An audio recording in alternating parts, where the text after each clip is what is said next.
Tell me about basically when you guys found about this happening, and also tell me about more, was Mario Williams going to be the number 2 pick had things held for him and the Texans taken Reggie Bush?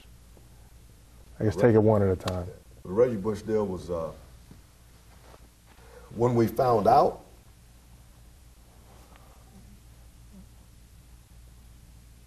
officially we'd have to say when we found out was, we found out that, I guess the media had hit it, and we found out. Scouts are on a need-to-know basis, which is fine. We were in meetings, if I can recall, I think it was like on a Thursday. Starting to finalize some stuff for Friday, and then the draft was on Saturday. That's when it was on Saturdays and Sundays. Board wasn't complete at that time. Board was pretty close to on Thursdays. Our board was pretty much done. Okay. We would go through some mock drafts and stuff and see stuff like that. We would probably do that stuff, the 2 weeks before. And by Wednesday, we kind of wanted that stuff done. And Thursday is kind of like that, kind of formalizing it. On Friday was, let's look at it, move 1 or 2 guys, but that's about it. But it wasn't a whole lot of moving things around on Friday. Okay. When that came about. But we went meetings, and it was early. If I can recall, maybe about 4 or 5, and I could be wrong about some times. But and some people that started trickling down and coming in meetings with some whispering. All of a sudden, well, I'll be back. We got to go. They went up, and they were gone for about an hour, and we sitting there like twiddling our thumbs, nothing to do. So they come in, y'all take off. Be back tomorrow. But now something's not right. Now, at that point, Sean Payton leaves the room. Mickey Loomis leaves the room.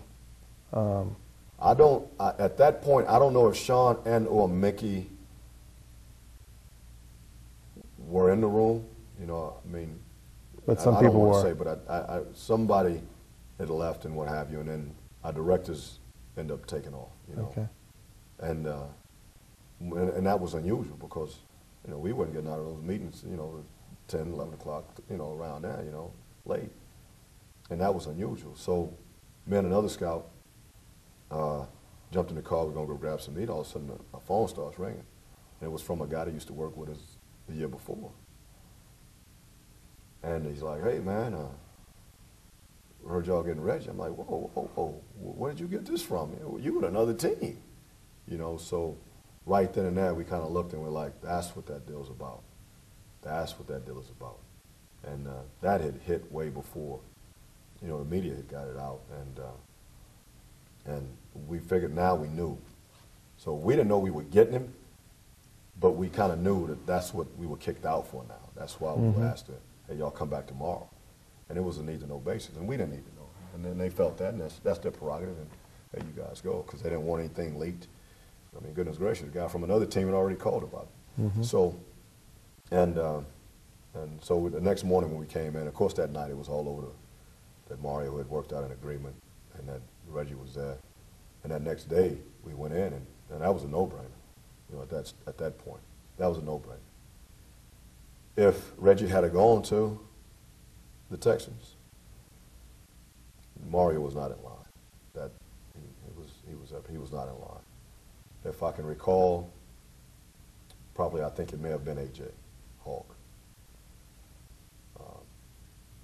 Was in that, and I guess that's okay to say, and maybe not, but I mean, it's over and done with now. Yeah. I think there was A.J. Hawk. A.J. was, everybody watched the tape. He's running around. He's active. He's doing what he does. Doing what he's doing now. You know what I mean? So, when I think everybody saw that, and I think he was, if I can recall, I think he was. There was some other discussions about some other guys. Don't get me wrong, but if we had to go Saturday morning and take the paper up to the podium, I think it was A.J. Okay. Yeah, I think it was.